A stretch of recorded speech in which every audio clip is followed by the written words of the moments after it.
Chapter 2 Comrade's Hatred. Ace's Point of View. I was cleaning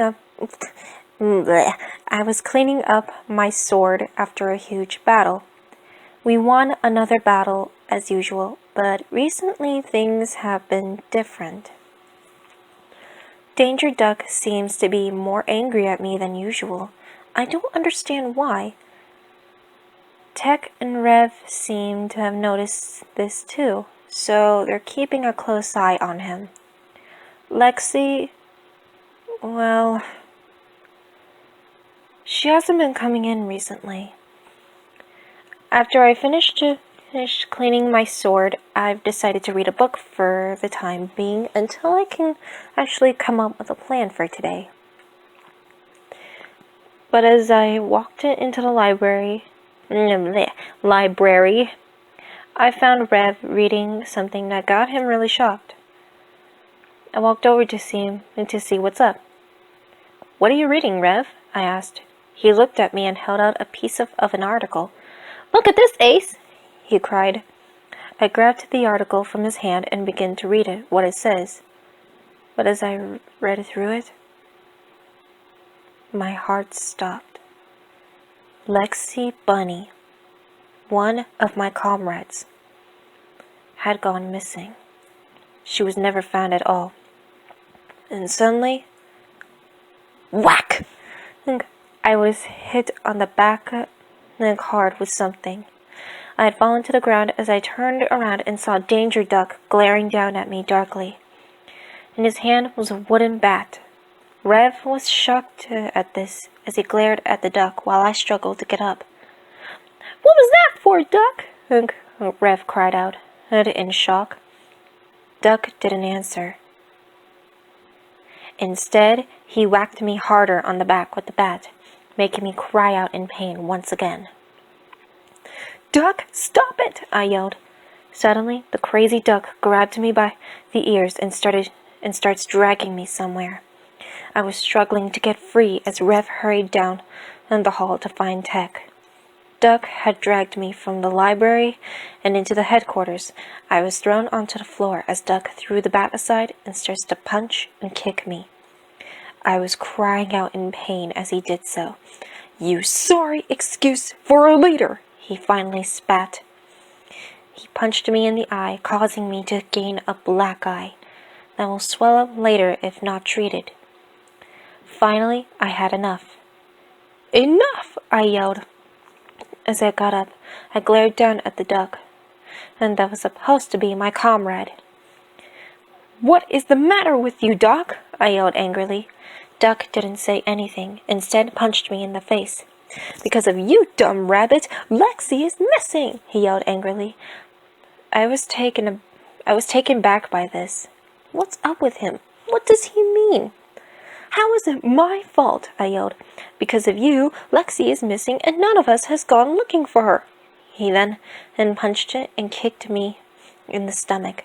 I nearly coughed hard, but only a faint one. I glared angrily at him as my eyes glowed yellow. "Why do we have a lame excuse for a rabbit as a leader? I would have been a better leader." I felt my anger consume me. As I slowly stood up in pain. "Is he really gonna go through this again?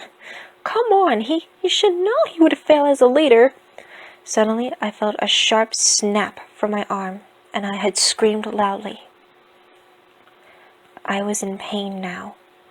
I looked at my left arm and found it laying against my arm. Against my body. Limp. I saw Duck angrily glaring at me as he then shouted, "You are the worst leader this team could ever have, Ace. If it wasn't for you, Lexi would still be here. You are the most stupidest and show-off bunny this HQ could ever have." Those words, they felt like a stab in the heart. I felt tears form in my blue eyes as I cradled my arm, and without warning, I kicked Duck in the side hard and spoke too calmly and quietly. then the team is all yours." With that, I ran out of there just as Tech and Rev entered, and then I ran out of HQ, not looking back. I ran and ran until I couldn't run no more. I had stopped in an alleyway, panting hard as tears fell from my eyes. I was against the wall and slowly slid down. I placed my hand on my knees as I started to cry. "I'm so sorry, Lexi. I'm so sorry," I muttered quietly. An image of me and Lexi popped in my head as I started to cry. To be honest, I had a crush on Lexi ever since I first met her. Of course, I got to know her first, and as I did so, I was falling harder for her. But now it's too late. I was crying for what seems to be 2 hours until I could cry no more. I wiped away the remaining tears as I just sniffled back tears. Suddenly, I heard a loud scream from another alleyway. I wasted no time and rushed to where it was. When I did, I looked down to find 3 girls getting attacked by 3 robots. I wasted no time and jumped down to fight them. In about 3 minutes, they were gone out like lights. I turned around to face the girls to see if they were okay. One girl had lightish yellow skin and strawberry red hair with a large hot pink bow. Her eyes were a gold peach orange color, which makes it a lovely color. She had a green shirt, a brown belt, blue jeans that are rolled up to her knees, and boots that are goldish orange and strawberry red. The second girl had pearl white skin and purple and pink curled hair held back with a hot pink headband. Her eyes were a lime green. She was wearing a yellow shirt with a white and pink striped. Sorry. Let me rephrase that. She was wearing a yellow skirt with a white and pink striped shirt, along with a hot pink short-sleeved jacket. The boots that she was wearing were hot pink and had loose yellow bands. The last girl was like a tomboy. She had short, darkish purple hair that was a bit spiky and curved back. Her eyes were a light purple, like an amethyst gem. She was wearing a dark gray jacket, military green, and shorts and dark gray boots. All 3 of them seemed to be okay, and I noticed something on the ground beside a broken robot's hand. There were 3 necklaces with almost the same charm, except a different mark. The charms were tri-colored shields, but the first had an apple with a heart, the second had a star with a music note, and the last one had a wing with a lightning bolt. I grabbed them and walked over to the girls. They each took a necklace and put them around their necks. "Thank you, sir, for saving us," the first girl said with a southern accent. I smiled and nodded. "It's no problem, girls." Suddenly, a cold breeze fell down like rain. I shivered a bit and looked behind me, only to find the scrapped robots gone.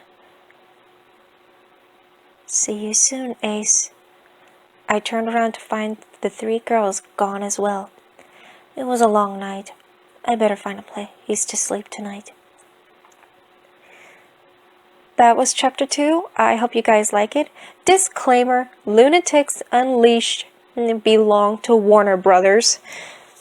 I really hope you guys understand that. I hope you guys liked the chapter, and I will read chapter 3 in the next video. Bye guys!